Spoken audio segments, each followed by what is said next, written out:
could well be that, like others, this DXpedition has a QSL manager somewhere else, and they actually get it and they actually process it. So it's hard to say. I think actually this did come from Wallace and Futuna, but sometimes they don't. Sometimes they come from the QSL manager, who could be anywhere. So anyway, so that was kind of neat. My second one is the Zulu Delta 7 Bravo Golf, thanks to Gilbert, for the CWQ on 10 meters all the way deep into the South Atlantic. 6,500 or is that what it was? 6,600 miles away as well. So opposite direction, different band, 10 meters though. So 10 meters opened up for some long haul DX. Now I wanted to show this in part because St. Helena Island is not on the air all the time. So it's not common, and it's, for us here in Seattle, it's not easy. It's a tough. Sure, yeah. I mean, right? If we just take a look, that's a longer haul. It is, right, than the Wallace and Futuna? It's about 6,600 miles again. So yeah. But for whatever reason, and I think it has to do, instead of a clear water takeoff over salt water to the South Pacific, we're having to take off over continental U.S. and you know all that, right?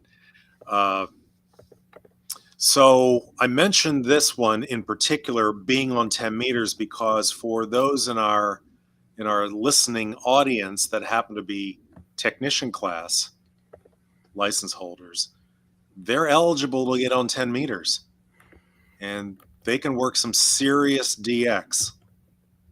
This is good stuff. Yeah. I was just having breakfast with some of our club members, and there was a guy that showed up.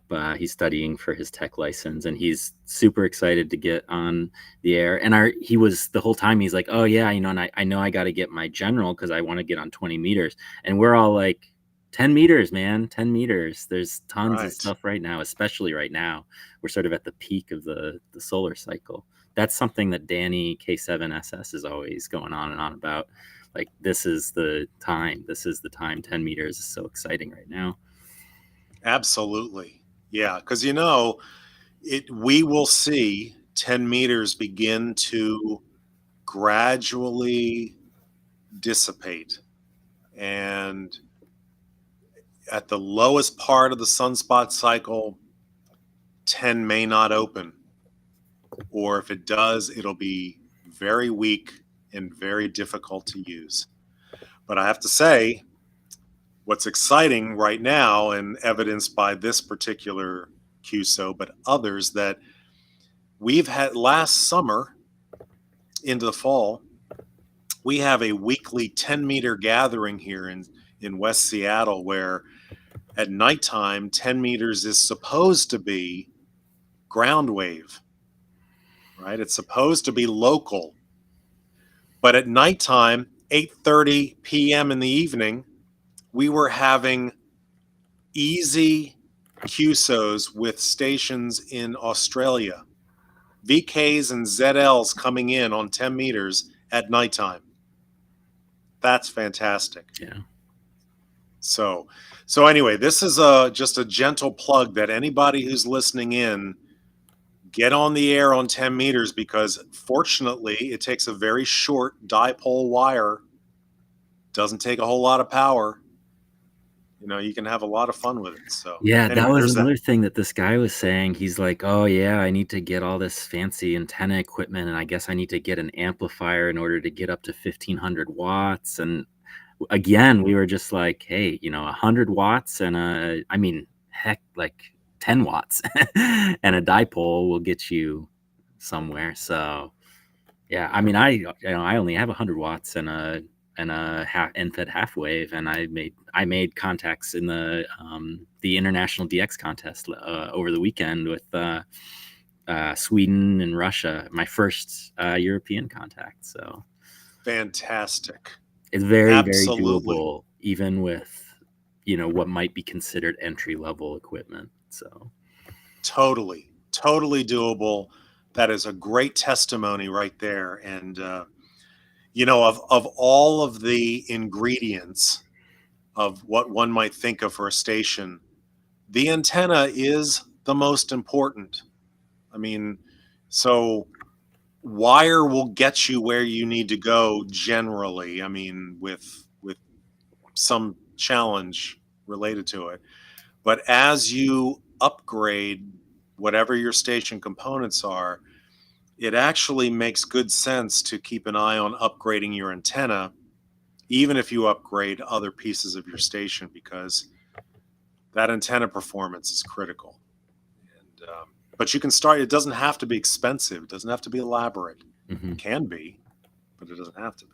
So, all right, so there's that one. Third one I want to talk about is Tango Zulu 4 Alpha Mike in Mali. Now, working African stations has always been and will always be difficult and challenging. And for me, anyway, and it may not be the same for, and it won't be the same for others, but for me, it's because I have to go due east, or at least up over the pole and down. And that's a long distance.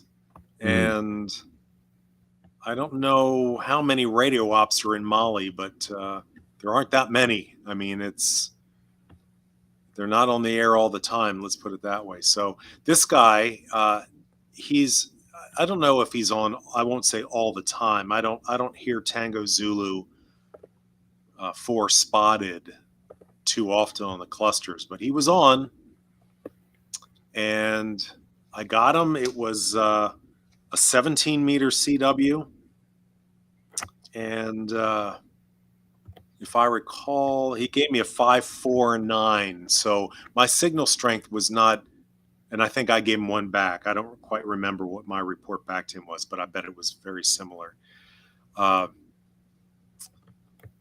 And I don't know. It was great to not only work Mali and add that to my DXCC collection, but to get this QSL card, which is kind of nice. Notice the artistic flair of it. Mm-hmm. All the QSL cards they're fun because they all have their own personality to them. So, yeah, very cool. Yeah. Now, the other thing I just want to mention about this is that he's actually using as well the same amplifier that I use, which is a KPA 1500, and it. I guess I want to mention that in part because I usually have not bumped into many DX stations that are using the KPA 1500, but there may be more out there than I just realized. But this is a fellow that brought it over with his other Elecraft gear, and it's in there, and it worked really well. So anyway, a little plug out there to the KPA 1500 because I'm telling you, it's a solid amplifier. So that's great. Okay, yeah, and then the last one that I'm going to just talk about is Whiskey 1 Zulu Alpha Hotel. Thanks to Frank, I remember working him in January out of Stratford, Connecticut, and a big thanks because at that time I needed the one land contact, and in this case it was on what band was I on here? Hold on one second. 17. So 17 meters. I needed that for my straight key month grand, what I call it, the grand sweep. Is that what it was called? I think it was. I worked all of the possible stations across multiple bands, and as such, I ordered the commemorative mug.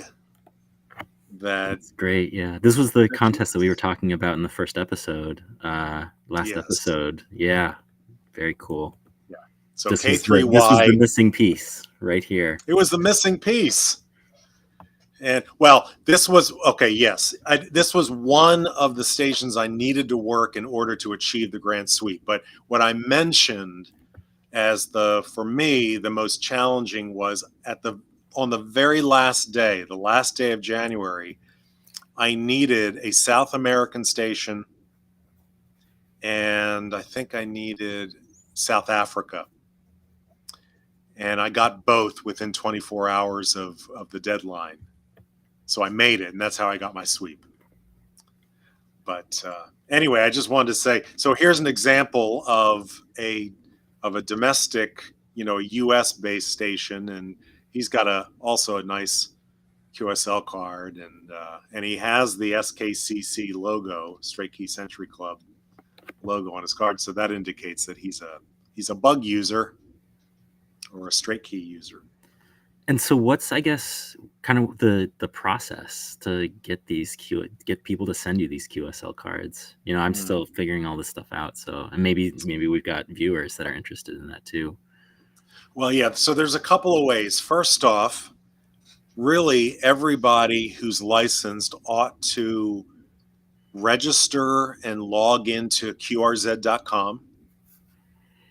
And QRZ.com is I'm going to say the most popular online information source portal. It's constantly updated with international and FCC licensing data. So everybody who has a license probably, I'm going to venture, would be in that database of QRZ. It's very popular. Everybody goes to QRZ. Mm-hmm. And in QRZ, you can create a biography page. And in your profile, you can indicate what your preferences are for sending and receiving your QSL cards or your QSL data. So there are some that they will be very clear and upfront, do not send your QSL cards because I don't collect them. And I don't need more mail, for whatever reason, right? They'll also say, but if you want mine, I'll send you mine. Just send it to this address with a self-addressed stamped envelope and $3 or whatever. Okay. So that's one, that's a direct. And then another process is to use the ARRL QSL Bureau. And I won't take airtime now to describe the particular process, but if you are an ARRL member, if you go to the website, you'll be able to find the Bureau and the instructions that are required in order to send your cards and to receive them. Yeah. And the way, just in a nutshell, the way that works is, depending on where you live, there is a incoming QSL Bureau, like a dispatch or distribution hub. Ours, for us, because we're in Seattle, is in the Willamette Valley out of Oregon. So for W7 land. Neat. So periodically, every couple of months, maybe, I have. So what they do is they ask for electronic depositing of funds. So you have a kitty, some funding that's available. And then what they do is they recycle envelopes, and then they apply the postage that's due to send you the bunch of cards that are coming your way.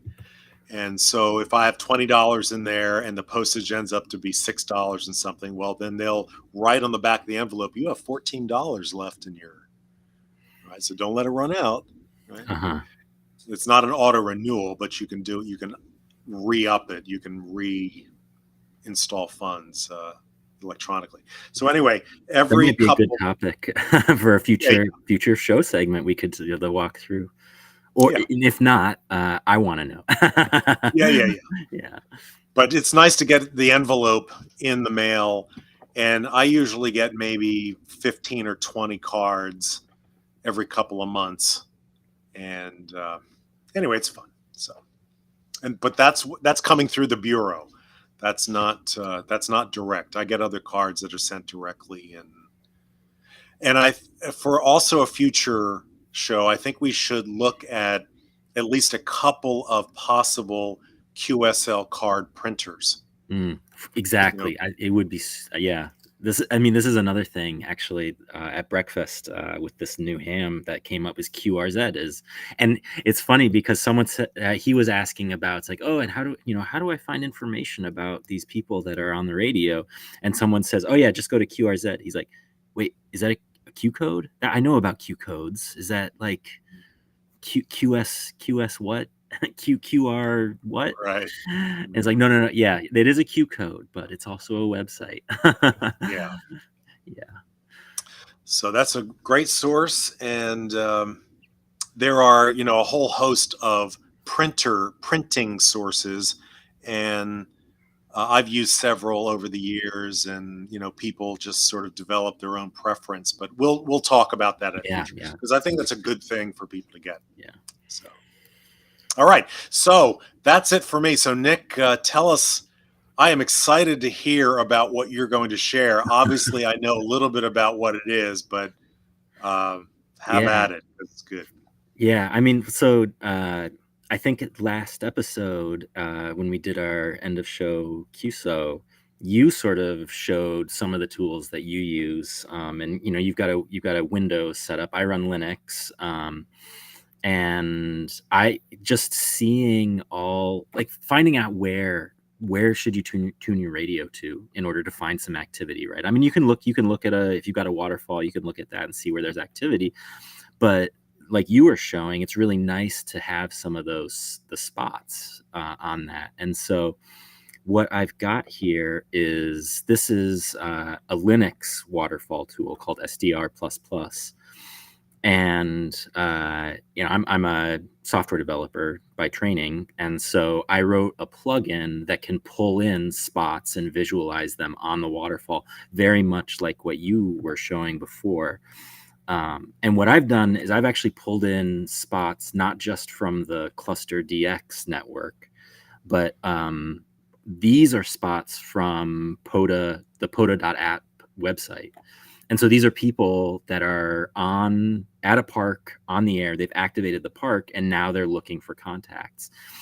And so we can see, here's a guy in Minnesota at Gateway Overview State Trail, right? And we're tuned into him. But if we want to, jump over to someone else, we could see this person here.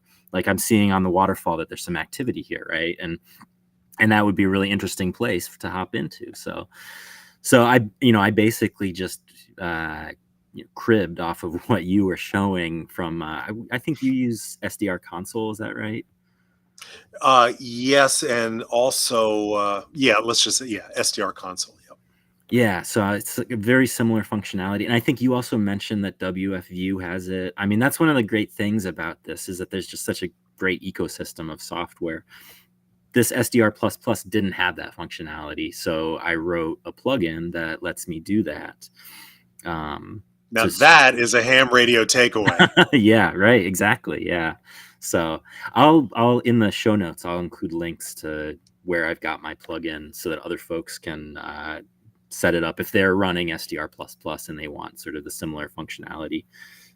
I think it's really neat to be able to do this if you're into POTA hunting, which is something that Greg, our treasurer, what's Greg's call again?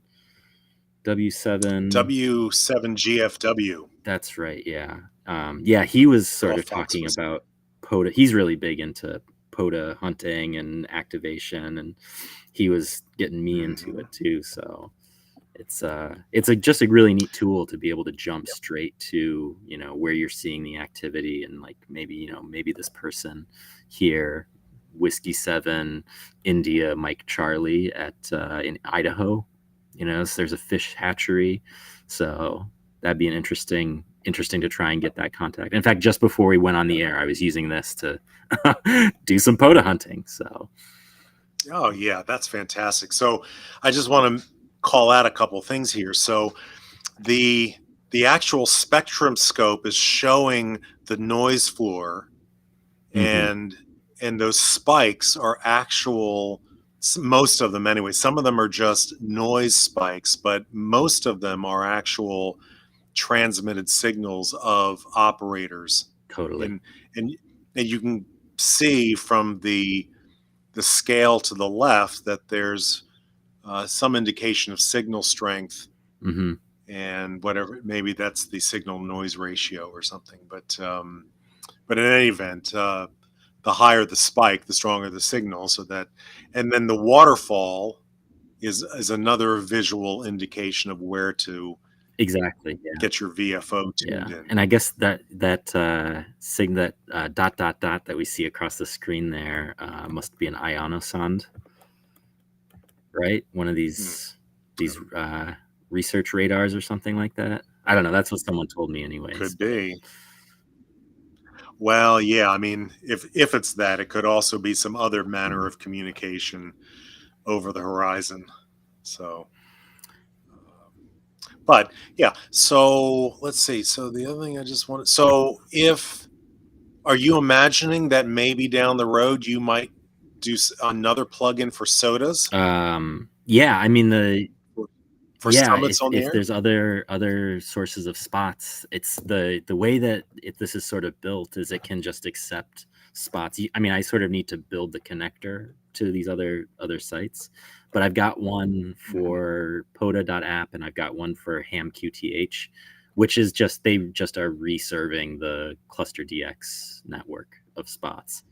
Okay. But totally, yeah. I mean, I could do this for soda, or if there's other kinds of spots that other sources of spots. I think it'd be really Yeah. interesting to build one for de-expeditions. If I could find a source that had the frequencies that some of these de-expeditions are on, if they're publishing which frequencies they're going to be on, I think that'd be a Mhm. lot of fun. Just Yeah, to they be don't able to say, typically. Yeah, they don't often do that just because the context of where they're operating is a little bit more uncertain. yeah, for sure, Um, for sure. but I was thinking, so in addition to Soda, which has an international website and some other sort of derivative websites, but there's also WWFF, the Worldwide Flora Fauna, which I'm actually very excited about because it's sort of in distinction of PODA, where you could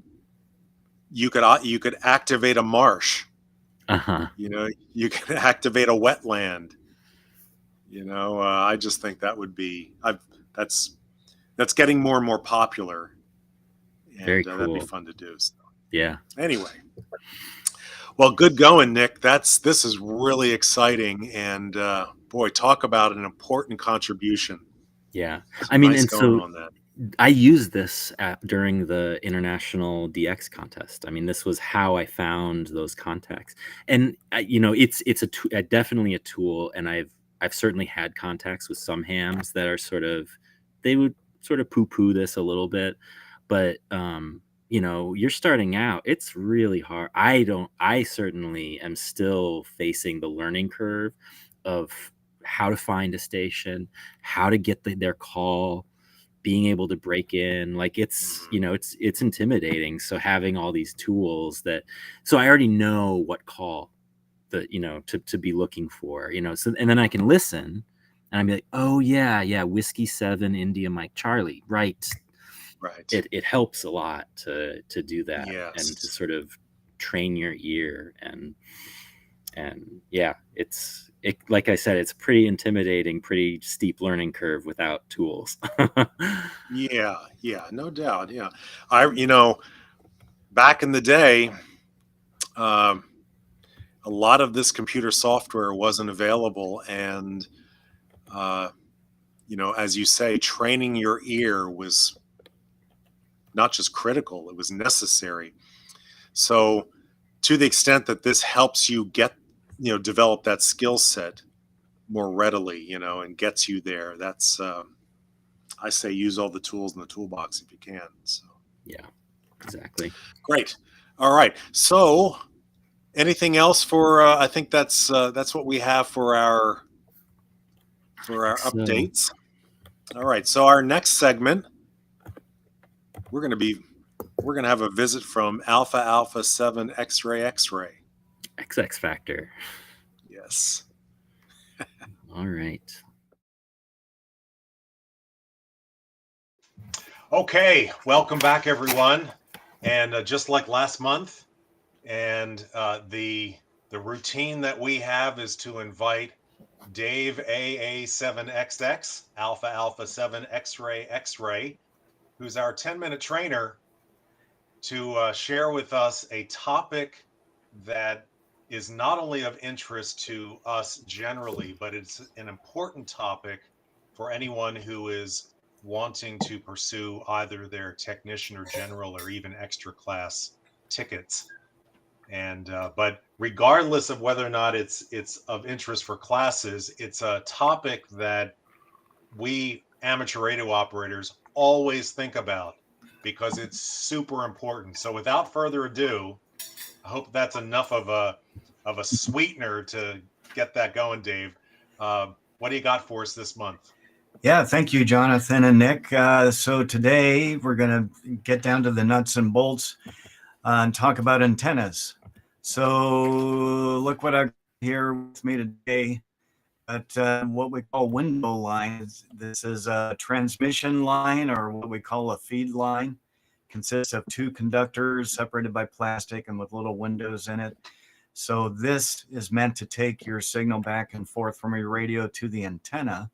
This is a lot like the old twin lead that we use for TV and feed lines. Now check this out. What do you get when you take this this ladder line and just pull it apart? Now you have a dipole antenna. So how does that work? That kind of fits into last week's topic of the weird and wonderful, doesn't it? So how do you explain this? Well, in a feed line, you have an alternating current. You got your radio signal coming in. If it's going up on one line, it's coming down on the other. And so the magnetic fields that result, well, one goes clockwise, counterclockwise. It just cancels out. Same thing with the electric fields. They're in opposite directions. It cancels out. But when you turn the two leads 100 degrees apart like this, and you look at it, well, now look what happens. The magnetic fields are going together, so they add, and you have an antenna. Same thing with the electric fields. They're no longer canceling down here. They're in the same orientation. So just magically, you have an antenna. And it's a very efficient antenna. This is the ubiquitous dipole antenna. Dipole meaning it's got two poles. So there's an element on the left, an element on the right. It's a dipole. And it forms the basis for many antennas that we use, such as this Yagi antenna. At the heart of the antenna is a dipole antenna. That's the only part of the Yagi that's attached to the feed line. The rest are passive elements. The one in the back is a reflector, and then you have directors in front, and they cause the radio wave to be oriented in one direction. Okay, so that's great. That's a very efficient antenna, though, but you're not done yet. How long do you make that dipole antenna? So you want it to be resonant. So we're familiar with the idea of resonance. Picture, a parent pushing his kid on a swing. If you push at the natural mass pendulum resonant frequency, the kid will go higher and higher. If you push too rapidly, the kid will just sort of jiggle on the swing and not go anywhere. If you push too slow, it doesn't work. It needs to be resonant. Okay, so we need to think about the wavelength of this radio wave to figure this out. A wavelength is simply defined as the distance traveled when this radio wave has gone through one complete cycle. That is a wavelength. And the magical answer is that you need a quarter wavelength on each of the two elements.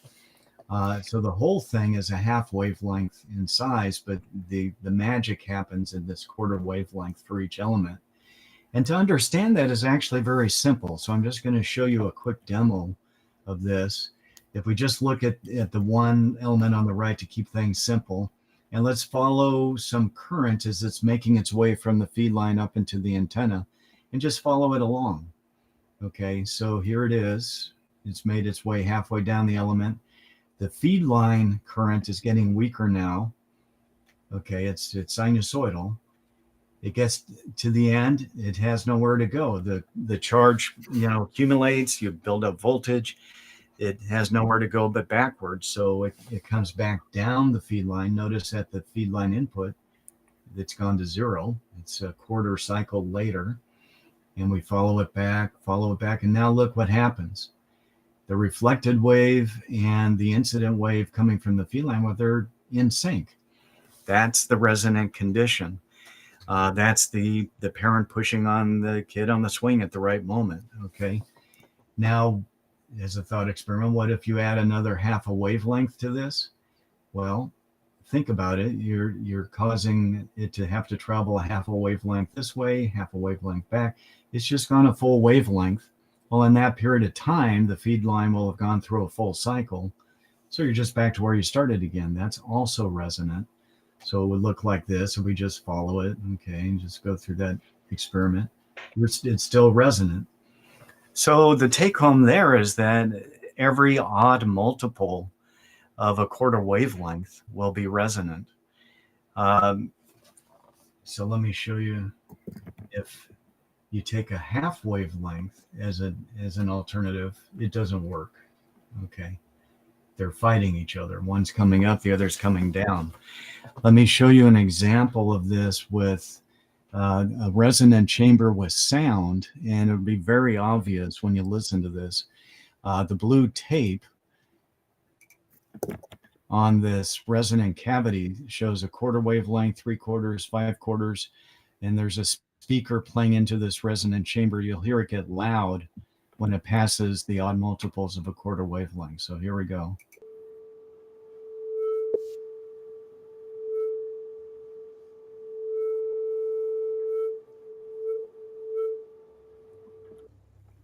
Okay.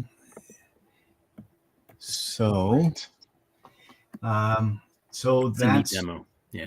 Yeah, no, that's really it's really cool. I think makes for good science fair projects too. By the way, the other concept that I'll just describe quickly is the concept of gain.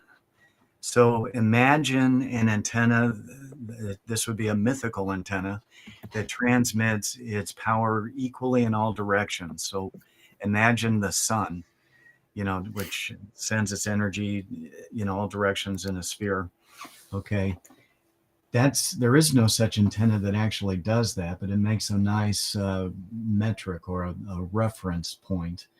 We call that the isotropic condition. Well, what if you took some of this power, say that was going up and down, and instead sent it out horizontally, okay, in a direction that's more useful? Well, that would look like this. Okay, here's our dipole antenna again, and it does that. It transmits in the horizontal direction, so everywhere horizontally. Notice it's not transmitting up and down. So it's, in effect, taking that power that would have gone up and down and sending out horizontally. You get more power where you want it. So that shape is sort of like a donut, right? Yeah, exactly. It's a donut shape. And that's very useful. Picture your car antenna. You're driving around. When you make a turn, you don't want to lose the radio station. So this is what we refer to as an omnidirectional antenna.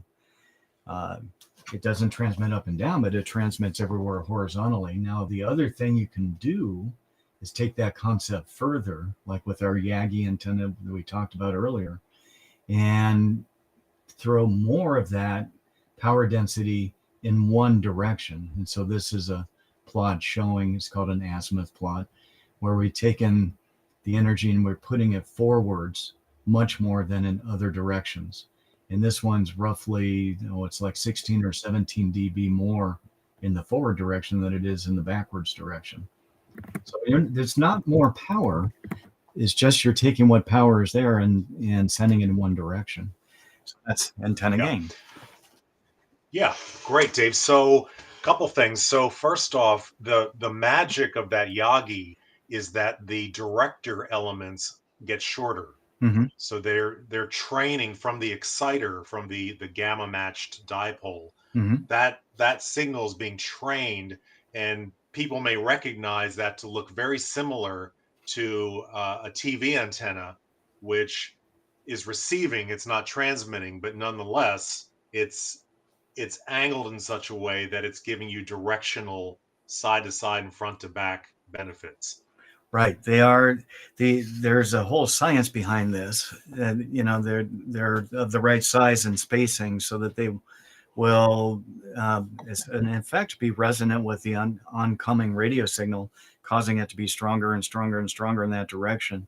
And they get shorter as you go out in that direction. And the reflector in the back is longer, and its relationship is such that it tends to reflect the wave. Right. And so you can tell which direction it is, but as you were saying, by its shape. With the TV antennas, it's very similar to the Yagi. It's actually something called a log periodic antenna, but it's very similar in a similar concept. You can think of parabolic dishes. That's a different style of antenna, but it's taking that radio energy and focusing it in one direction. Yeah. So I was just going to say real quick, Nick, that the other thing is when I'm on the low bands at night, whether it's 160 or 80 or even 40, I have to use at my QTH an oddly shaped long wire, an inverted L long wire, and there are elements, just because my urban lot is not perfect and I've got to do what I got to do to get my wire to work. It puts out a weird, oddly shaped lobe. But the characteristics of that weird antenna is that it's about 30 some odd feet vertical, and then the balance, maybe 100 feet or less, ends up being horizontal at different heights off the ground, and there's just some weirdness going on. But here's the thing. The reason why I mention that is because depending on who I'm talking to or who I'm trying to hear and they're trying to hear me, if they're running a vertical or a horizontal, there will be different benefits or lack of benefit depending on how well they're going to hear me or I'm going to hear them. Now, if I'm running a vertical and they're running a vertical, there's a good chance we're going to hear each other very well or more easily. But if they're running a horizontal, like if they're running a dipole that is horizontally oriented and I'm running a vertically oriented dipole, we may have a harder time hearing each other. Won't be impossible, but it may be that hard. gets to the whole topic of polarization, which would be a great 10-minute thing to do in the future. Yes. Yeah. So, Dave, if we want to know more about these subjects you're introducing, where do we go? Well, there are all kinds of resources for this. One good basic book to get you started is simply the ARRL license manuals. They'll describe antennas and different types of antennas and a little bit how they work and the type of gain you can get and so on. I actually rather like those books. They're aimed at beginners, at students just trying to start out. You can get them on the ARRL website or at Amazon. I'm sure they carry them in libraries. So that I would say that's a good place to start. What about your products? Yes. Well, if you come to my house, I've got all kinds of junk lying around. Well, I meant like your classes or. That's a class. Yes. Okay. So yes, now we have classes. I've got videos set up at our website, the West Seattle Amateur Radio Club website, including chapters that are specifically about antennas, and we'll go more into depth on that stuff. Yeah. So I'm ask you that because each month Dave joins us for the double XFactor 10-minute trainer. And at the end of these sessions, we want to provide information so that anybody who's listening, if they want more information about these subjects, they can easily find it. And a good bit of what Dave is talking about can be explored further in the video archive, or jump into a class that he's offering through our club. You and don't those have classes, we're based here in West Seattle, right? But those classes, can anybody attend them? Oh, yeah, anybody could. You wouldn't be able to, if you're in another state or another country somewhere, you wouldn't be able to come to our test session, but that's okay. You can find a local test session or even an online test session. Totally. Well, great, Dave. Thank you again. What do you got lined up for the next month? Well, next time I'm going to talk a little bit about how radios work. Great. Okay. Yes, that sounds like a great subject. And we will see you next time. Thank you again. Thank you, guys. 73.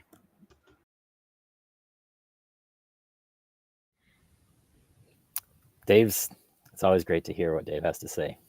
Oh, yeah, that was terrific. Well, and as we mentioned then, he'll come back next month and he'll have another topic. And the good thing is that, as we were saying, that, you know, if there's something that he mentions that either is of interest or just, you know, there's more questions about, much of it, I don't know about all of it, but much of it's coming from his archive material. And, you know, you can just watch more of what he has to say about that subject. If you go to W7AW.org, you can find the archive page. And we'll have a link on our wiki. Yeah, we'll for sure have that in the show notes. In the show notes. Great. All right. So what do we have? What do we have now? Yeah, well, I think we've got, let me just pull this up. We've got some events. Yeah. So we have a couple of upcoming Hamfest Swapmeet type things happening. And I just want to mention a couple of them just to say that although these are West Coast, anybody who's listening elsewhere in the world, as the seasons change, so do the calendars for these events, and at least all across the U.S. And across Canada, there are many of these types of events. These just happen to be a couple of them. But first off, I wanted to call out the upcoming event on March 17th in north of us, hosted by the Canadian Vintage Radio Society. I don't know if it's Society, Vintage Radio. Anyway, it's the Swapmeet, CVRS. And I mentioned this in part, but simply to say that the Swapmeets that focus on antique radio gear are really a lot of fun. You never know what you're going to walk into or bump into or who's selling what. And it's not always a situation where, you know, you're pressured to buy anything. You're going to see I would imagine here and local to us, there's the Shoreline Antique Radio Swapmeet. And I've gone quite a few times, and others in our club have. And you'll see radios there from the 1920s, you know, or the teens from the last century. And they're fascinating. Some of them are in varying stages of disrepair, but some of them have been expertly updated. Vintage, and still I say updated, not to like modern technological. I mean, updated to performing like they originally were. And they're beautiful. And they're interesting. Anyway, so I would encourage if in addition to just the generic swap meets, if you're looking around and, you know, local to where you are, regionally to where you are, look for the antique swap meets, because you really get a chance to learn a lot about our radio history. And usually is the case that the people that work on them know a lot. You know, they're smart about the gear that they have worked on. So anyway, there's that. And then the second one we want to talk about is arguably one of the, if not the biggest swap meet for us in our Puget Sound region. And that's the Mike and Key swap meet in Puyallup. And it attracts visitors and swap meet participants from hundreds of miles away. I mean, it is a big draw. So, Nick, this is going to be your first. It's coming up tomorrow. We're going to carpool down together and get in on it. And I think we're going to bump into 1,000 or more. I don't even know how many, but there's a lot of people there. A lot of tables. At breakfast this morning, a bunch of the guys were talking about going. So I think there's going to be a lot of people there. Yeah. Yeah. So a lot of people from the club, I mean. Obviously, there's going to be a lot of people there. But yeah, from the club. Yeah. So you can buy both new gear and new hardware and whatever from vendors. And then you can also sell or buy and even sell used gear from hundreds of tables of people who have card and trucked in their gear from who knows where. And there's also electric outlets at the table, so you can plug things in, see if they work, you know, and that sort of thing. Anyway, it's a lot of fun, and there are door prizes. Usually there are at these kinds of events, and you can buy extra tickets. So anyway, more information, mikeandkey.org.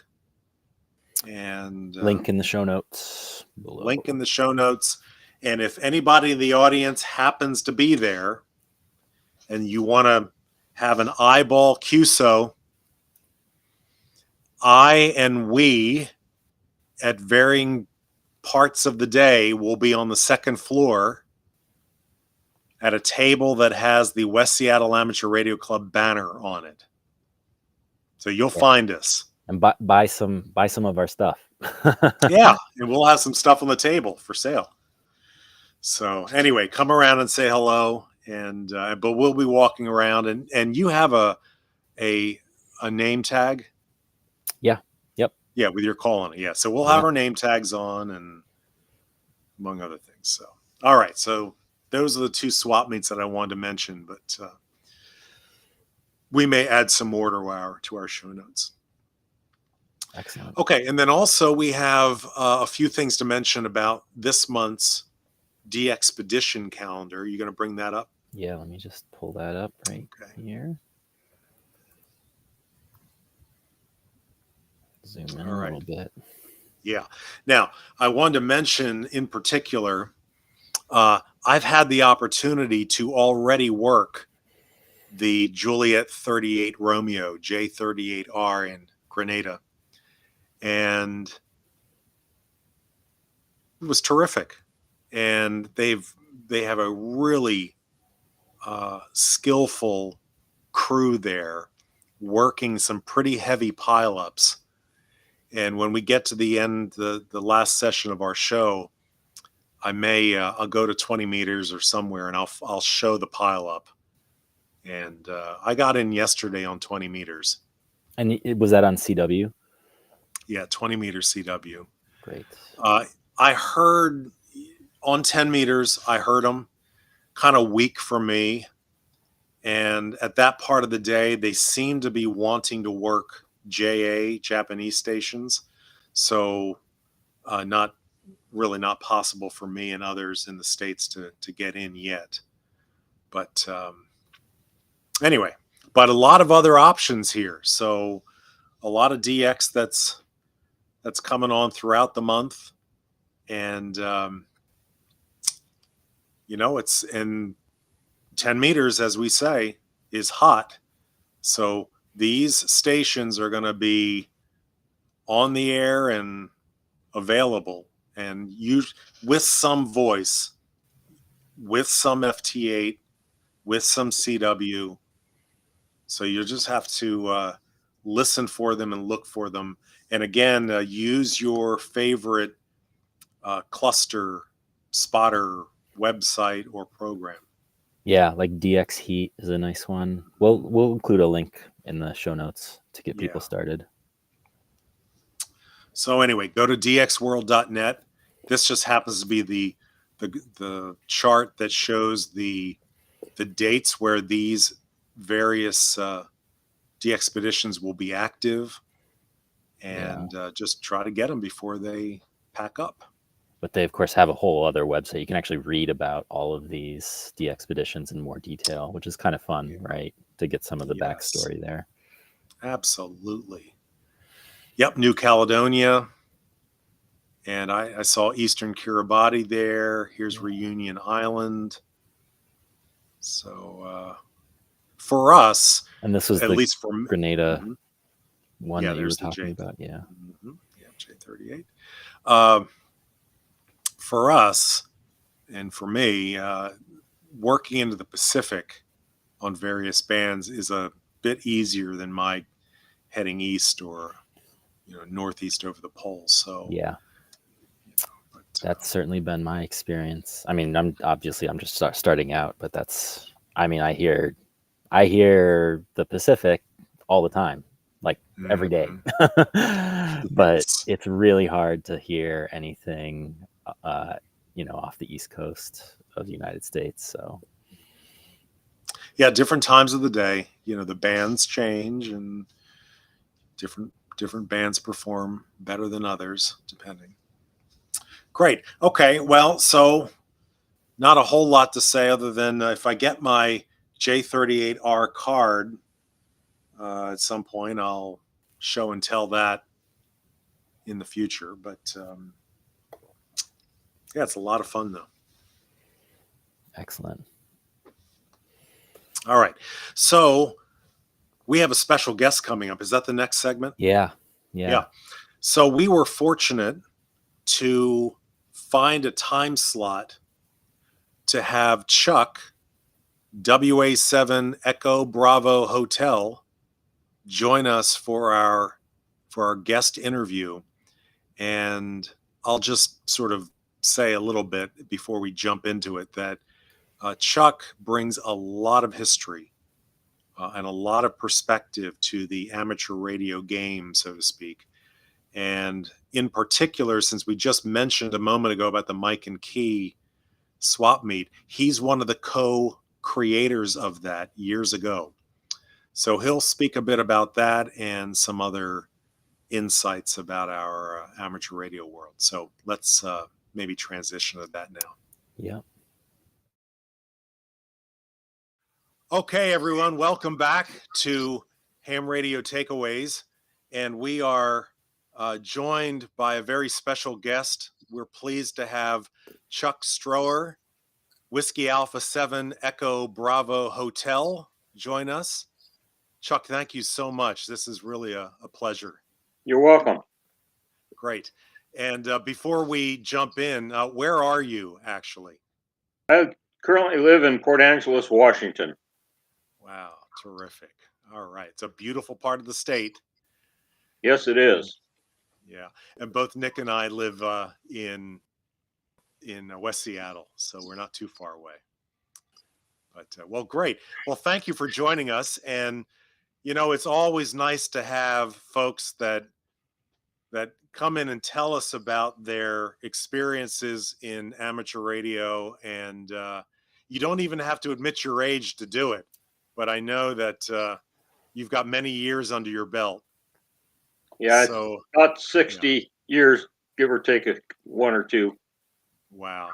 Well, that's terrific. So let's jump in. Let me just ask you. So, looking back all those years, what do you make of amateur radio today, and what have you witnessed just, in terms of changes over the years from when you started to where we are today? Well, I originally got my license when I was in high school. I, during the day in high school, took a electronics class And then at night, I'd hop on the bus outside the school and ride down to Seattle to the old Seattle radio on 2nd Avenue. They ran novice classes at night. So I'd take the novice class and then ride home with my dad at that time, who worked in Seattle. And so I got my novice license through Seattle radio back in about 1963, 64, somewhere in there. And my original call sign was WN7EBH.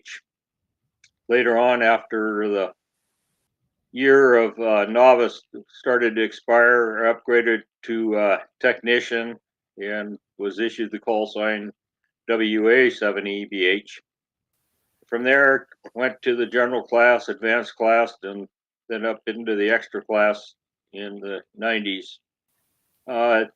Originally, used to end up building some of my own equipment, modifying some of the commercial equipment that was on the market.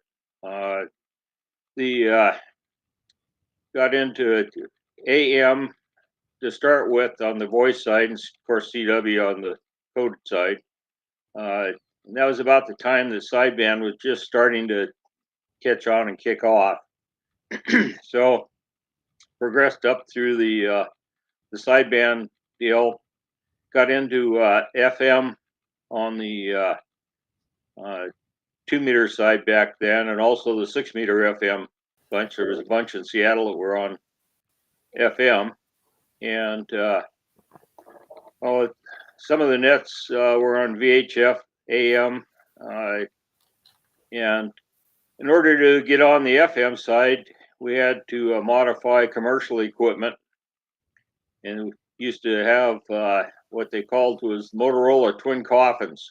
They were a big bulky deal that were about 1.5 feet long, stood about 1 foot high and 1 foot wide.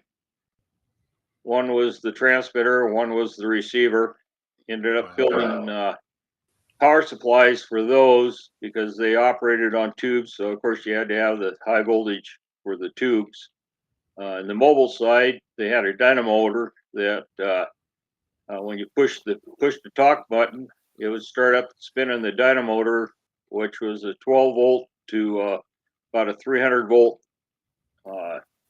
generation system that gave you the high voltage for the tubes. And of course, it would draw about 30, 40 amps, something like that, out of the car battery. It's kind of an interesting experience. We were riding with a friend in his Volkswagen Bug at that time that was on 6 volts. And we were going down the old Interstate 405 south of Bellevue. Somebody called him, and this was at night. He picked up the microphone to answer, keyed the microphone to the Volkswagen, and come to a screeching halt right in the middle of the freeway. There wasn't enough current to run the Volkswagen Bug and also the radio at the same time. So, kind of exciting being right in the middle of a busy road coming to a screech halt. But, absolutely. From there, advanced up into that was kind of my love of doing stuff, was building equipment. And I've built several repeaters and was working on the original Mike and Key repeater that we bought from Woody.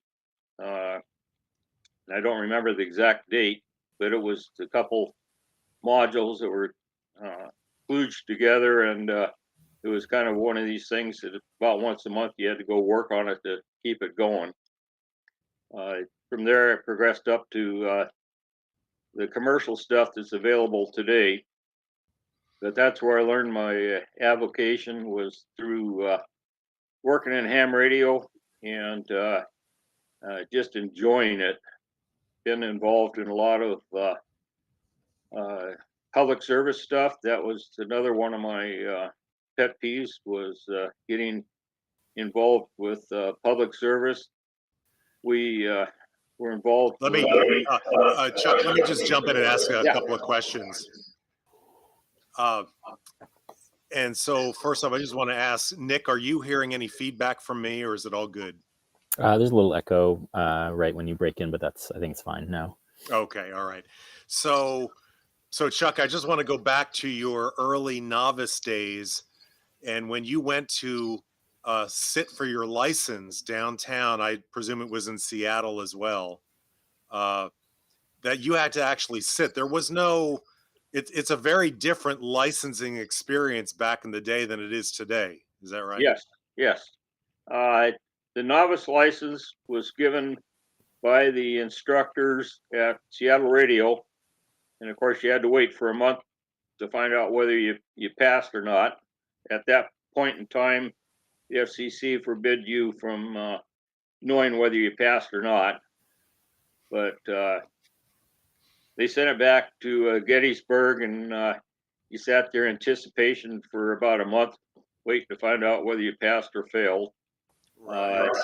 Then the technician class, general class, and advanced class were all back. You had to go downtown, sit in the FCC office, and listen to the code tape machine that was paper tape. It was not a magnetic recording, but a paper tape with holes punched in it. The little stylus wrote on the tape, and as it went by the holes, it would produce a sound that they would sit there and adjust with a rheostat on the machine.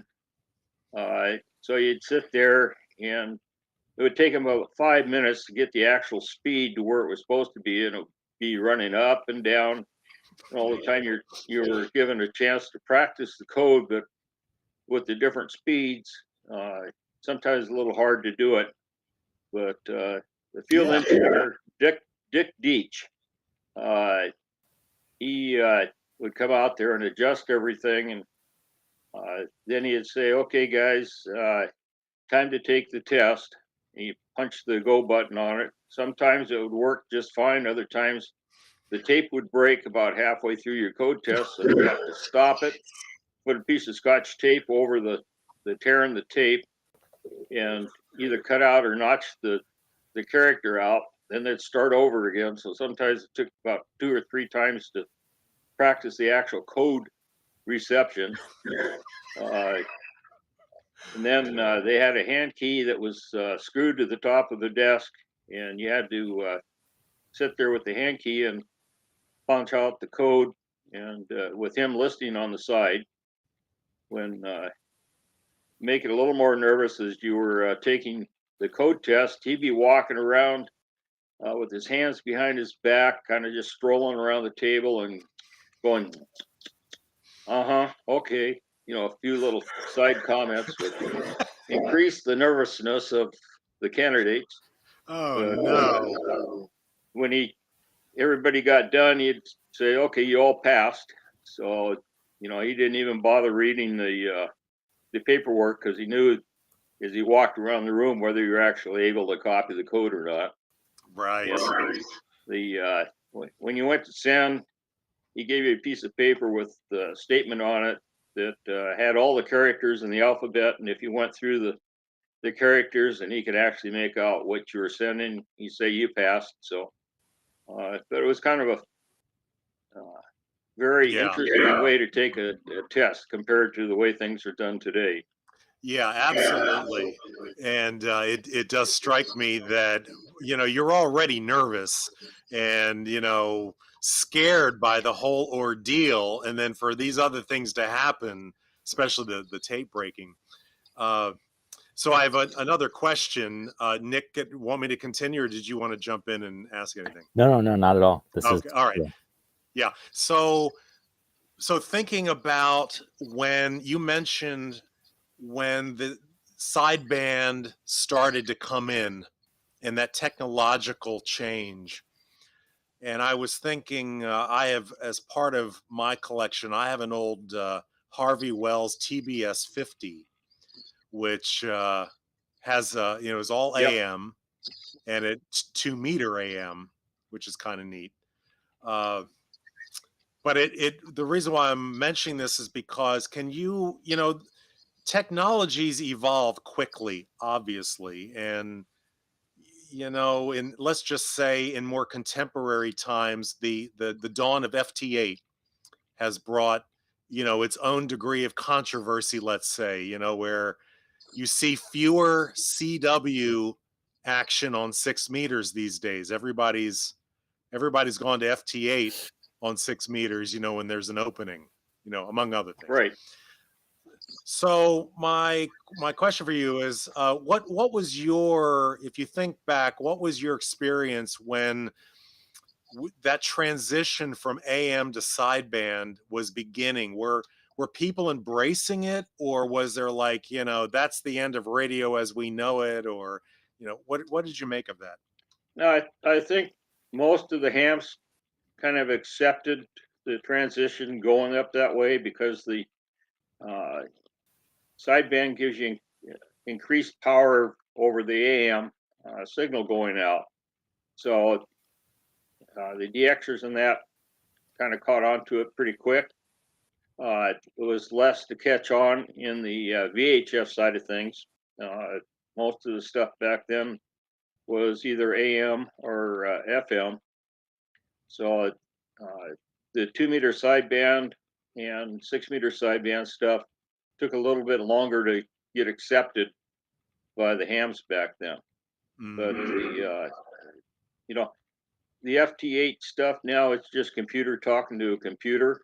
There's no skill levels involved and that sort of thing. So, back, I'll call it in the olden days, you develop some skills on being able to operate, make your calls, and work other stations. It was quite a fun deal versus just walking in and seeing what your computer has logged for you. Right. So this is a sort of a different technological transition now into Yes. this digital to digital kind of communication.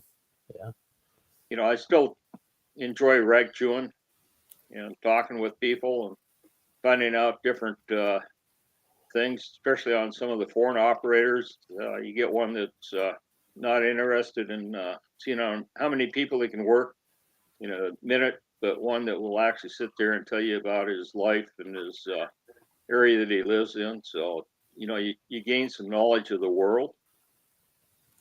Exactly. So I gather from your Port Angeles QTH, you've got a pretty good takeoff.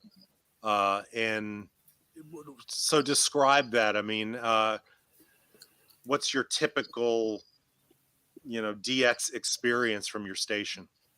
Well, I worked a whole lot of Europe, Africa, the Soviet Union, all the Southern Pacific, some of the Asian countries. So it's a pretty good location. Although to the south, I have the Olympic Mountains that have somewhat blocked, but in some ways it's kind of an asset that numbs out the Californian stations overriding the European stations. So it acts kind of as a little bit of a filter for you.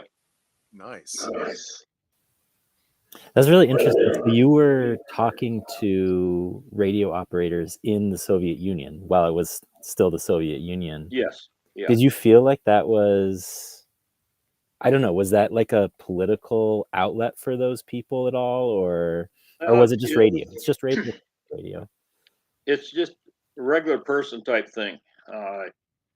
I was involved in the 1990 World Radio Sport contest. I hosted people from Yugoslavia, a couple of the operators. One of them now, last I heard, he was in the political side of one of the breakaway states of Yugoslavia there.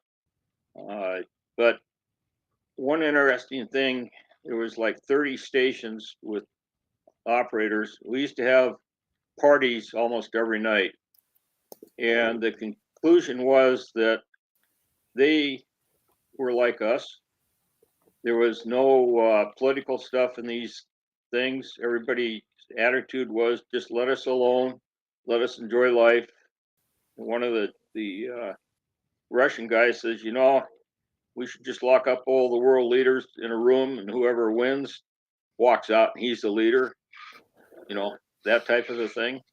It was a very interesting deal that we all came together as hams. We all operated the contest and enjoyed each other's company. So, you know, hams are hams all over the world. They're essentially out of the political side of things. So, Chuck, just to build on that, Danny K7SS is a good friend of ours, and for the 1990 WRTC, the first of the series, I know that that sort of aligned with the Goodwill Games. Yes. Yeah. So that really was a history-making event. So fast forward to the more recent WRTCs. What do you make of the competition that you helped to create? Well, I think it, you know, has increased, and the quality of the equipment is increased tremendously. So they have a little bit of an advantage over what we had when we originally started. I know my station had a what was it, a Kenwood radio and a TH7 7-element beam at 100 feet on our tower, and this station, the operators were able to really work things, but they had an issue. They were disqualified because they were not doing their identification correctly. So, you know, a little technical aspect of it, but the guys today do have an advantage over all the newer equipment that are hotter, and how can I say, the bandwidths are narrower, so they can actually, you know, wipe out the sidebands of other stations and that. So, Well, but, and also, yeah, and also the stations, the competitors are situated in such a way where they're all in it with relatively similar conditions, operating conditions. right. Yeah, so I suppose that has improved, for lack of a better word, it's improved this sort of manner of competition because everybody's using the same antenna or they have the same sort of context that they have to deal with. Yes. Yeah. Well, great. So let's chat a minute about some of your other experiences. You mentioned, for example, and I suppose I'll just lead with this, that you're a co-founder of the Mike and Key Amateur Radio Club. And I'm curious of all the things you could say, what are some of the highlights or the thoughts that come to mind with what it took to create the Mike and Key Club, and where did that come from? Okay. Back in the 69, 70 era, there was a bunch of us that got together at Meeker's Landing in Kent for the VHF Saturday morning talk about radios and that. And out of that, one of the guys at the table, Ken Jackson, K7PZX, mentioned, he says, well, maybe we should start up the Mike and Key Club again. Mike and Key was originally founded in 1962 by Pop Brown, K7LED, and for young boys and girls that got interested in wanting to do their ham license. Well, in about 65, instead of chasing DX and all that sort of thing, the guys' interest turned to chasing skirts, and they kind of dissolved the club. Well, Ken grabbed the paperwork, the corporation paperwork and that sort of thing, and he brought that up at one of the meetings, and there were 7 of us there, and we said, fine, let's do it. So in October 1970, 7 of us got together and reformed the Mike and Key Club. We put in for Pop's call sign, K7LED is the club call sign, and it was granted to us. And our original dues were 25 cents a month. And that was dropped into a coffee can to pay for the coffee and the donuts. Our meetings lasted about 20 minutes, and then the VS sessions lasted another hour. From there, it grew a couple more people joined us, and a couple more, and it's grown throughout the years.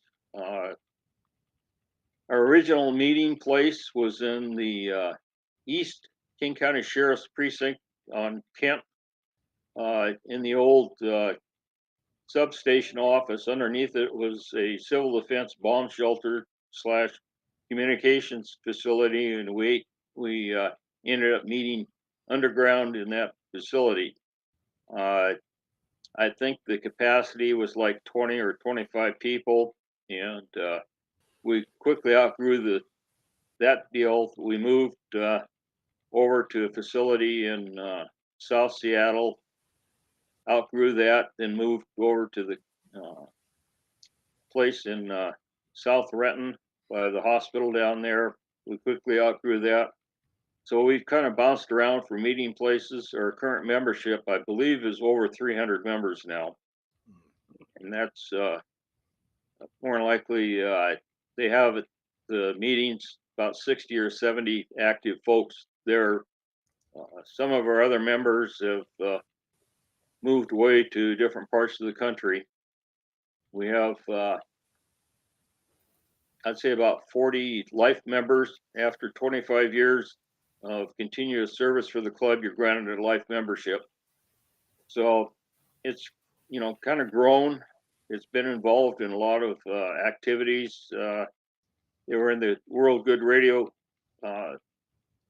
radio games, and also the competition, providing communications for the transport buses, some of the officiating stuff and that sort of thing. They've been involved all over the place in different events, and they've become a kind of a pool of operators for doing all the different public service events. There's quite a number of the members actually get involved with stuff.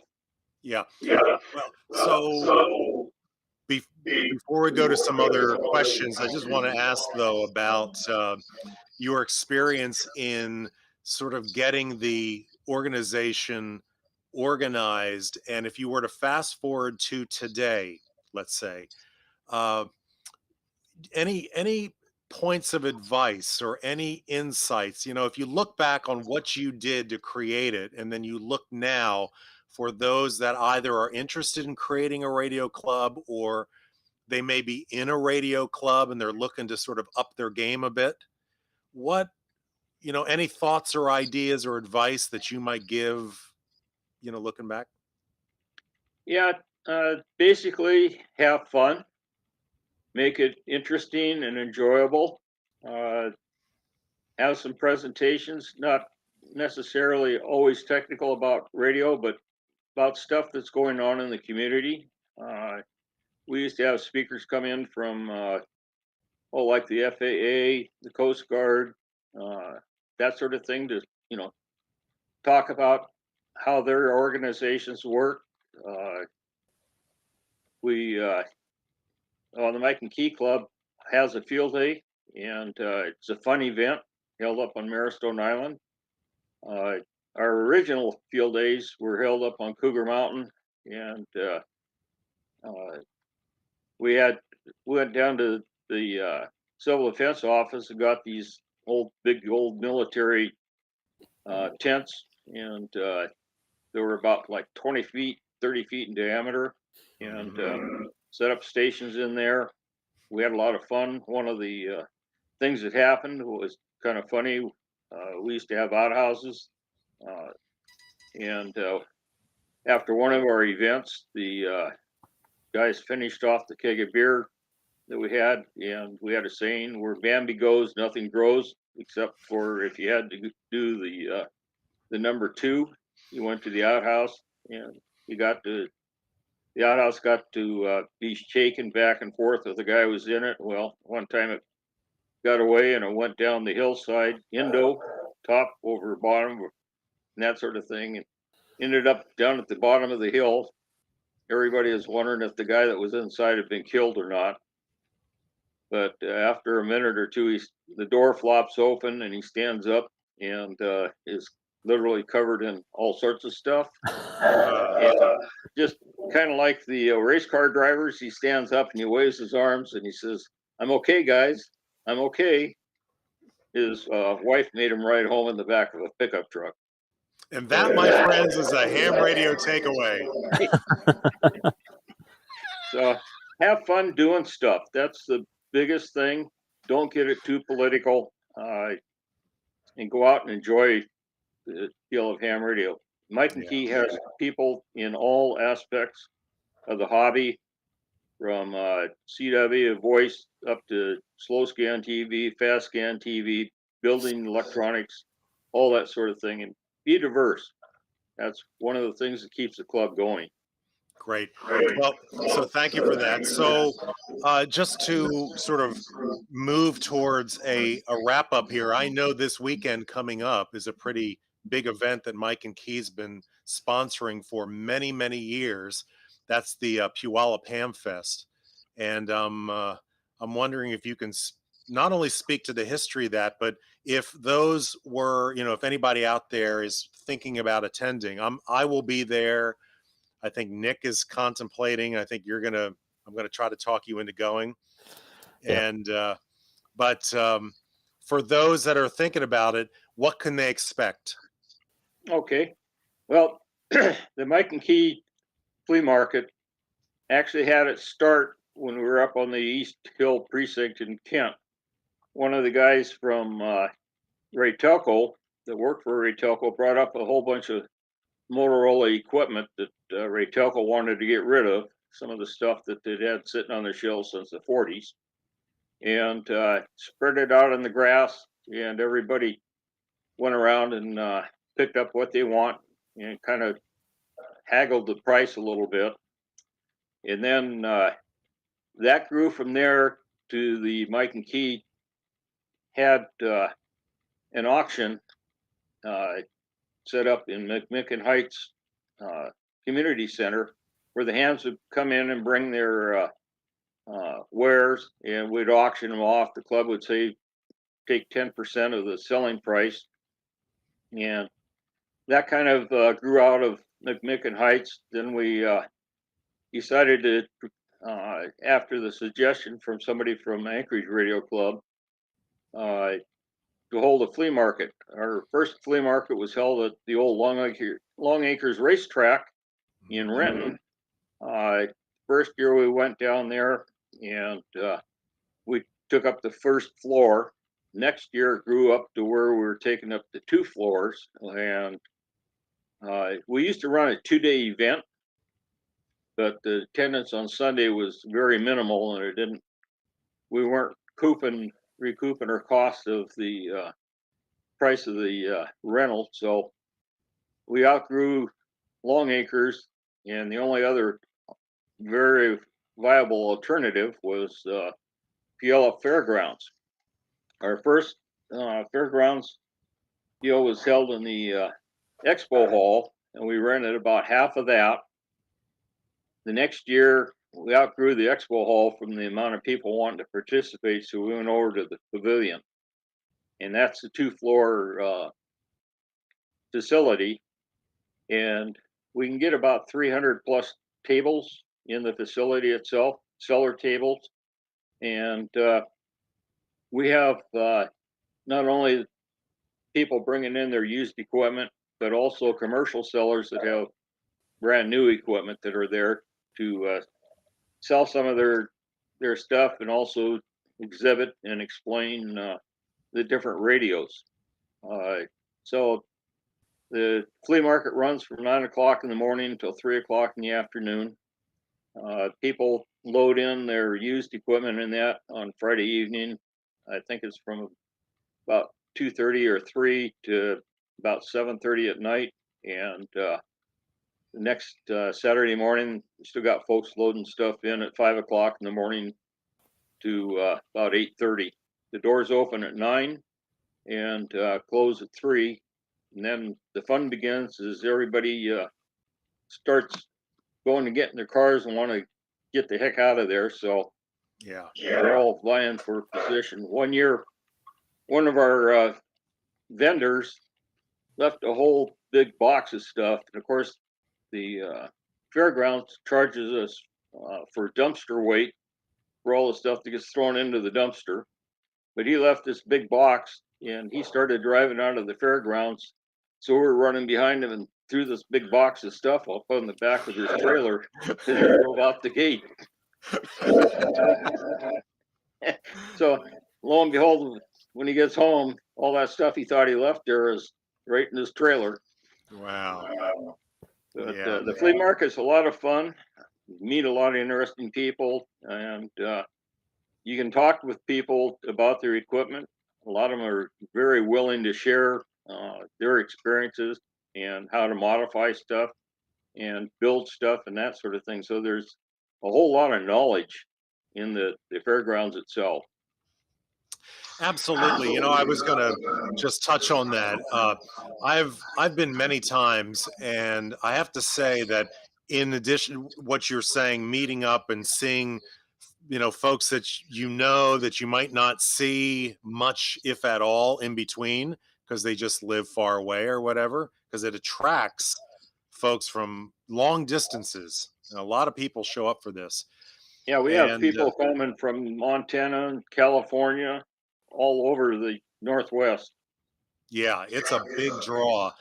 And to your point, I have to say that when I walk around and notice something at a table that somebody's offering up for sale, and I may not be the person that's interested in buying it, but just being curious, you can learn so much by talking. Usually is the case that the person that has that on their table, they know what it is and they can speak to it. It's not always the case, but usually is the case. And if they can, you can learn a lot about just a whole gamut of technologies that you might not see ordinarily. I mean, it's really it's almost like a museum in some ways. Yes. And a person just starting off into ham radio can pick up a lot of good deals. So let's just chat a bit about etiquette. So if somebody were new to this and they were looking to go in and buy an HF rig, let's say, what should they keep in mind in terms of how they would approach someone about that? Basically, most of the hams are very honest type people, although you do have some scrupulous folks there. But one of the things, if you're going to buy a radio, pick it up and smell it, because anything that's been burned inside will give a very pungent odor. Look it over. Stuff that's burned usually leaves black marks. If the guy is very hesitant about you taking a look inside or something like that, that might be kind of a red, yellow flag. But I believe, most of them, all our tables have access to electricity, so you can have them plug it in and turn it on and listen for noise and see what happens. Handhelds the same way. The biggest thing with handheld radios is batteries. After several years of use, the batteries have a tendency to start losing their ability to, hold a charge in that. Although there's a lot of manufacturers that have batteries for sale for the radios. So if the thing turns on and makes noise and the battery might be questionable, replacement battery, I'll say, is usually around $30. Mm-hmm. Some are higher, some are lower, but look at the radio, see if it's been dropped, if it's got broken displays, broken antenna, that sort of thing. But most of the hams that I say are honest, and they'll say, hey, this is for parts. So, but look them in the eye. If they keep looking away from you when they're talking to you, that's kind of a questionable nature of things. Yeah, Chuck, I was going to say that one of the benefits of a ham fest, and in particular this one, is that it does give you the opportunity to interact with folks that are likely known by others there. You know, Yes. they've been around a lot. They're not one-time wildcats that you don't quite know what they're selling. And, you know, I usually is the case. And I either know a lot of them already, or I can sense that they are known by others, and therefore they can be trusted because, you know, their reputation in some ways is right out on the table. That's correct. And it, you know, if you go there with an experienced buddy, listen to what they have to say. Or if you go there with a group, somebody in the group may have a feeling on, yeah, that's a good radio. No, that was a boondoggle from the beginning type thing. So, Right. you know, and most of the stuff today is solid state, but don't be afraid of picking up an old tube model, because there's lots of guys that have tubes available. I have boxes of old tubes, although I don't have any tube radios now, but I do hold on to the tubes for the friends that need a replacement tube. Fantastic. Yeah. And that's a great place to get tubes. And that's great information. Chuck, I want to say, just as we wrap up here, first off, thank you so much for your time. And, you know, your perspective on this and the history that you bring is really, I think, really valuable. And it's important for people to hear. So I guess let me just pause here. Nick, any questions before I? Mhm. Well, I don't know that I have any questions, but I really appreciate the points that you made about talking to other people, meeting a lot of interesting people there, just learning a lot just by going, right? Like, I'm actually a fairly new ham. I got my license last year. And so, I don't know, Jonathan was saying, Nick, you should really come. I got a spot for you in my car. And like, just hearing you talk about how, like, go with someone else and ask them their opinions and try and like learn from the process. Yeah, you know, if it sounds too good to be true, the old saying, it might be, but you know, and don't be afraid to walk around because there's a lot of similar items, and you know, take a look. Yeah, there's 3 items. Talk to the actual sellers of those 3 different items and see what they have to say and compare. 2 of them sound pretty good. The third one's out in left field. Well, you know, be aware. Yeah. Yeah. You know, Well, I know that our club, we have a bunch of equipment that was just donated recently by the family of a silent key. And so we're going to have a bunch of equipment, solid, great equipment. We just, you know, we want to raise some money for the club. And so I'm sure that kind of thing happens a lot, right? There's got to be a lot of that kind of thing. So. Yeah. And there's a lot of repricing going on after the first hour. Yeah. Yeah. So I was just going to mention, Chuck, that, you know, not to sort of give away a little tactical secret here, but it is usually the case that guys that come in, guys or gals, but let's just say guys that come in with heavy boat anchors that they're looking to sell, and long about 2:00, they're not really interested in lugging that big old boat anchor back to their car, especially in the rain. So you might get some good deals right around close. Has that been your experience? Yes. Yes. So keep your eyes open, and Yeah, we have a saying amongst the organizer of the thing. Usually it goes from table to table to table to dumpster. All right. Well, Chuck, thank you. Any closing thoughts? Anything that you haven't said so far that you would want either a new ham or a seasoned ham to know after some 60 odd years of being a radio amateur? Any words of wisdom? Just go out and have fun in the hobby, and you know, don't make it your primary deal in life, but make it, you know, about middle of the road. I know there's been a lot of hams that go overboard, and the consequences are not nice on the other end, type of thing with the wife. So Yeah, you know, find an understanding companion. well put. Well, thank you, Chuck. Really been a pleasure. And if I can succeed in talking Nick into coming along, May have done it. we will both see you at the Puyallup Hamfest this Saturday. Okay, I'll be down there. All right. Great. Thanks so All much, right, Chuck. 7-3. It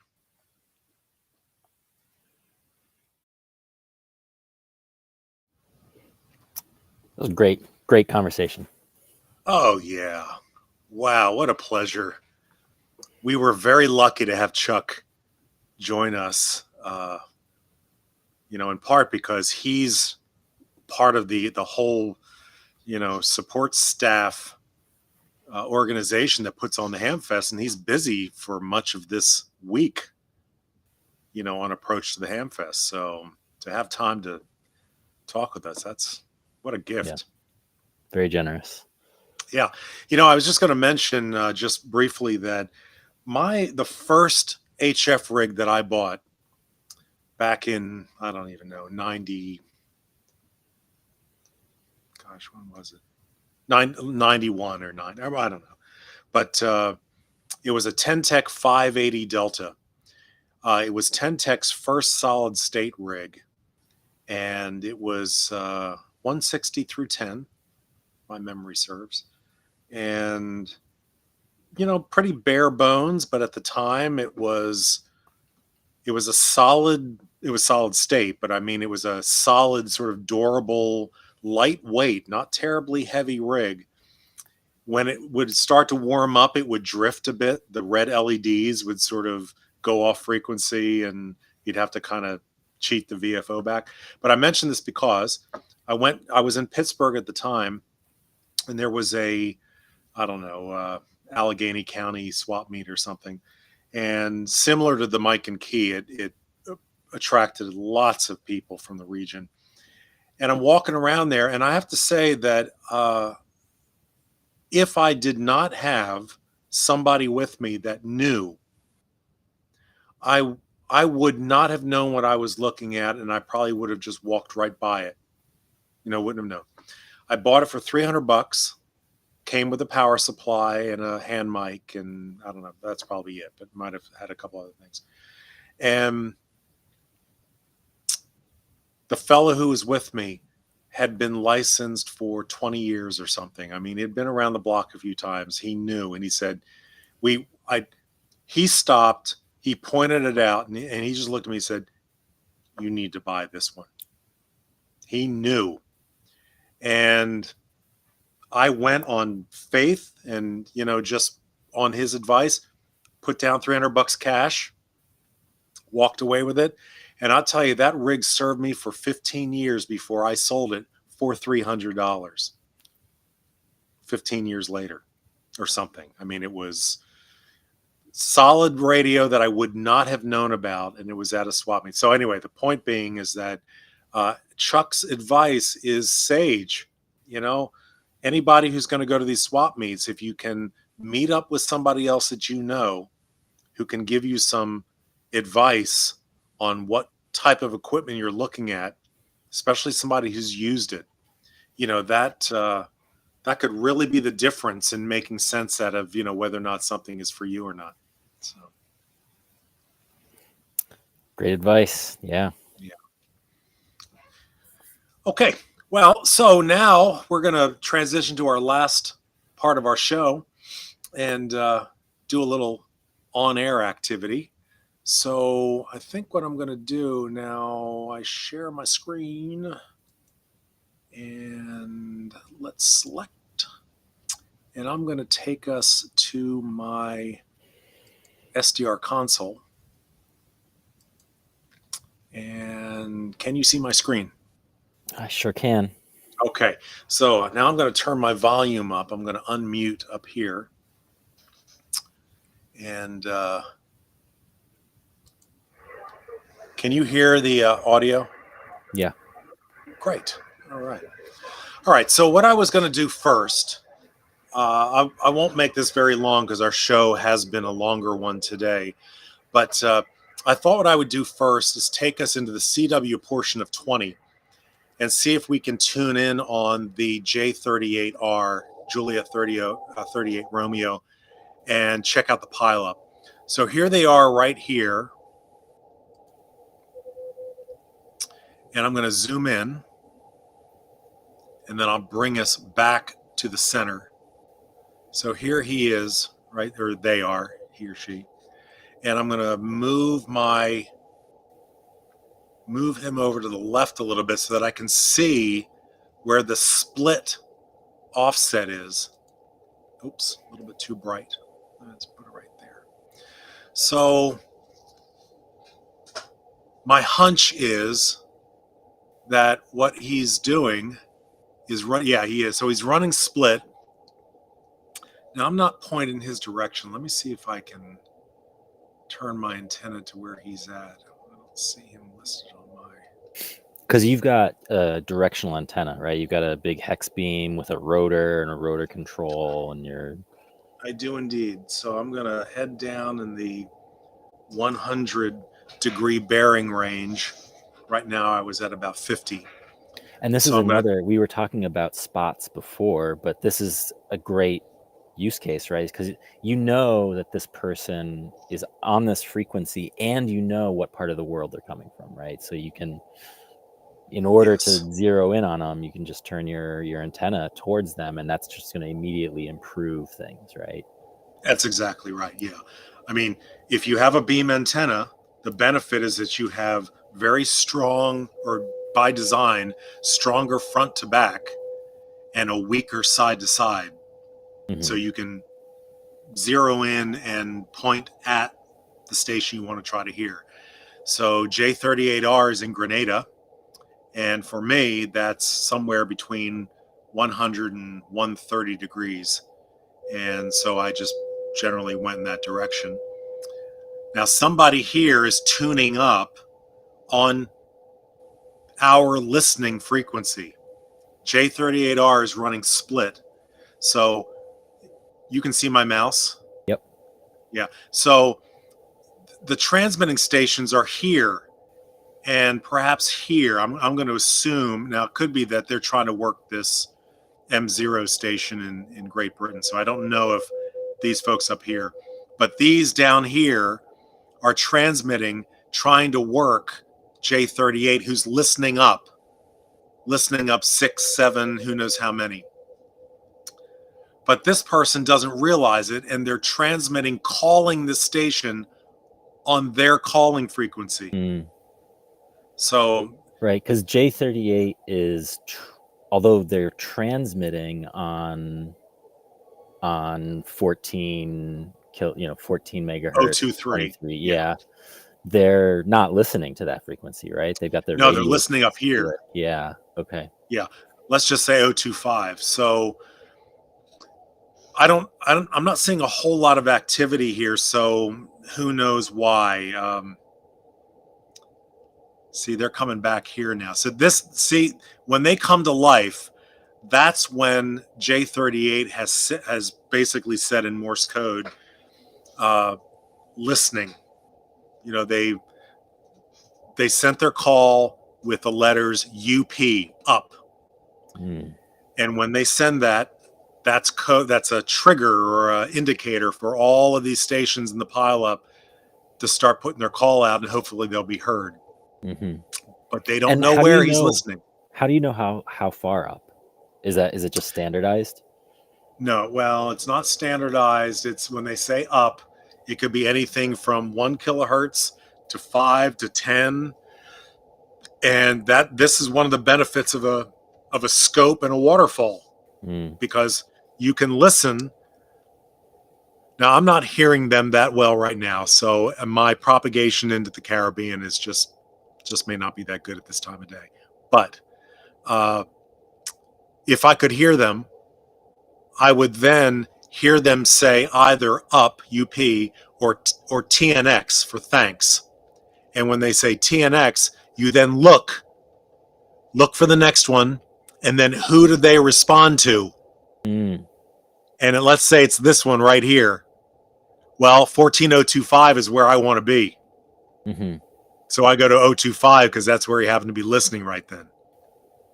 Right. That's So a it's trick. really, it's a game of listening and patience and trying out some different things to figure out how to make this happen, right? Yes, it typically is. And so let's see what's going on right here. Let's see if we can. Let me just look over here at my. There is Guernsey on voice.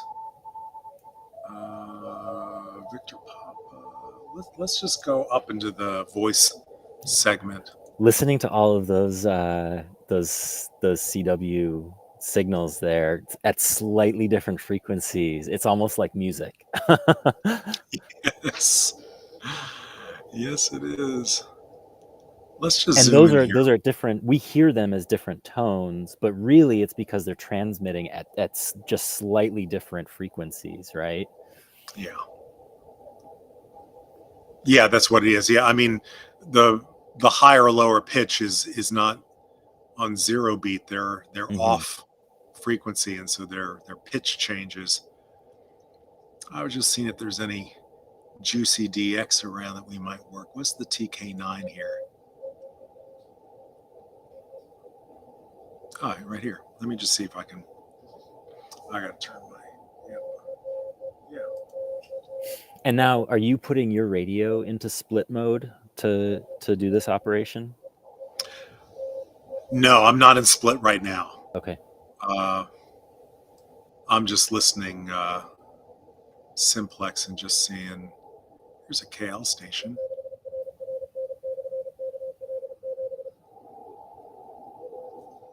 Let me see if I can get this guy. Now this guy, I'm going to point to the north, though. Let me just go up here. Okay, so this is a quickie. This is a guy up in Alaska, if you want to look up his call. But we'll get him.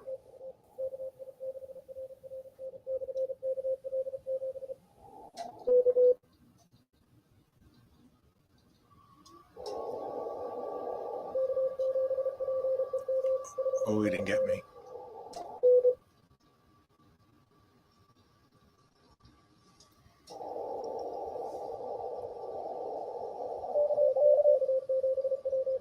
Yeah.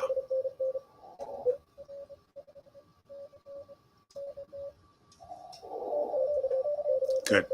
So that was just a quick seat up, but I didn't have my my own monitor tone up. I didn't turn the volume up, so you didn't hear it. But we could see it on the scope. But, I mean, or at least we could see. I don't know that we saw exactly the CW, but we saw when you were transmitting, because it cuts out, right? It cuts out all the receive. Yeah. So I was just going to bring him up here and just see where did he go. And what's the call, by the way? It's a little fuzzy on the screen. Yeah, it's Kilo India 6, Romeo November, stroke KL7. And that stroke KL7, how? Well, he's portable. Yeah, he's originally from Six Land, and so so he's originally from California here. I see. For some reason, but he's operating in as if with a KL6 kind of a prefix. Is that KL7? Is that right? Yeah, he's KL7. Sorry, KL7. Yeah, KL7 suffix. So he's up in Alaska. Yeah. Okay. So, all right. Well, let's see. Here's a Italy station. Let's see if we can get this guy.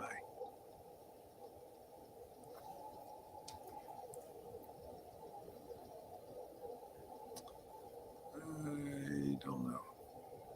Thought I heard him there, but. So just before we go up to a voice segment, let's just go right here again. I just want to show you. So here's J38R again, and here's the Puyallup. Right, so all these stations, so he's listening, presumably, from 024 all the way up through 029, probably. Mm-hmm. Right? And he's here, so they're all listening on his 023, I guess it would be. So that's And how so you play. he's got a whole band of frequencies here that he's listening to, and potentially, right? Yeah, It's not, he'll just spin it's around. It's not just one frequency, right? It's up. It could be any one of these frequencies, and everybody's trying all of them.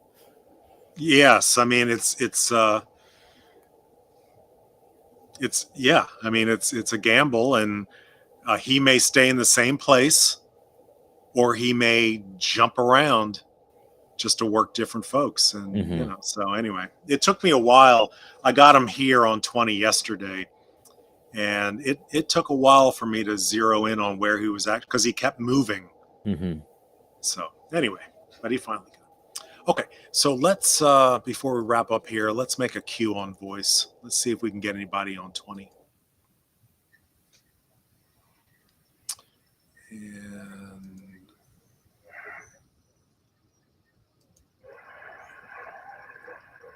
And I don't see a whole lot of activity here.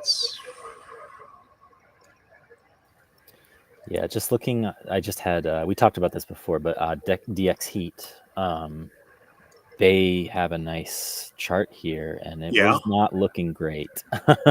Yeah, we'll go to 17 now. And yeah, not great. Let's see, right, what's going on here. Unmute. How many watts are you running?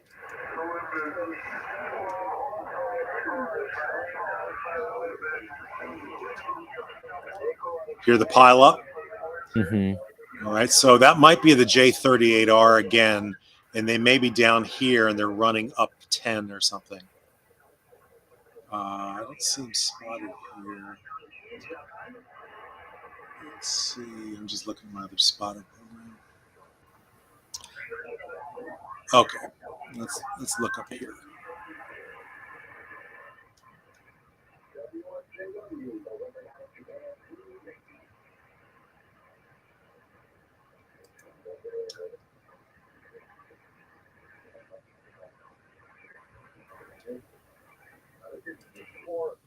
That could crank up tower, and it's been down for several weeks.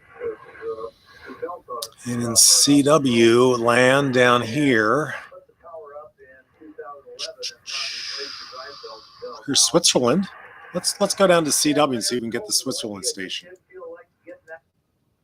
Hotel Bravo here. Yep.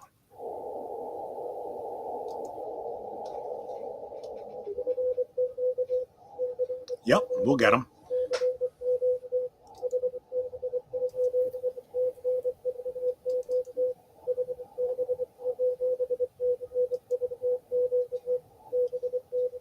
Okay, here we go. Oh, I got to turn my amp on. Hold on. Boom, boom, boom. Here we go.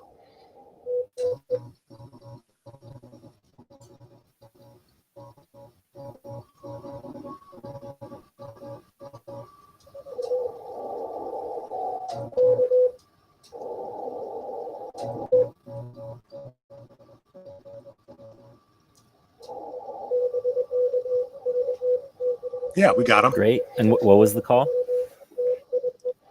Hotel Bravo 9, Charlie Victor, Quebec. And you said that's a Swiss call? Yeah. Awesome. Name, John, QTH, Seattle, again,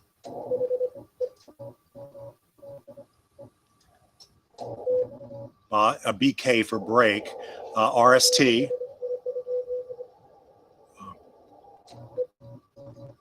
name,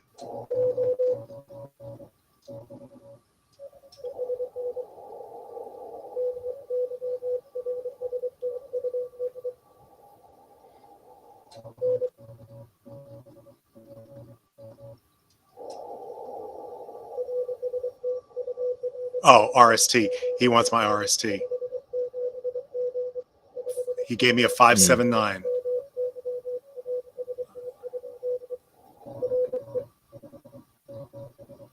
That's pretty good. Into Switzerland. Yeah.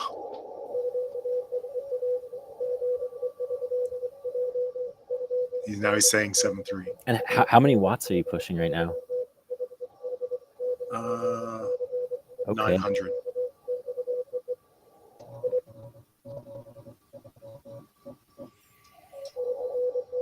Okay, so he wasn't. That'll be my last for today. But so he wasn't really interested in a long exchange. He wanted my RST, readability, strength, and tone. He gave me a 5.7. I gave him a 5.7 in return, and then he said 7.3. I didn't hear the rest of it. Thanks for the cue or something. But anyway, 7.3. Excellent. And yeah, so we click. But so let's just look him up real quick, and I can just do it right here. And if you want, I can pull it up on the stream. Oh, can you not see? I'm showing my screen. Oh yeah. Why don't you put it up and I'll stop sharing? Yeah. Okay. All right, there we go. So it's Hotel Bravo 9, Charlie Victor, Quebec. Yeah.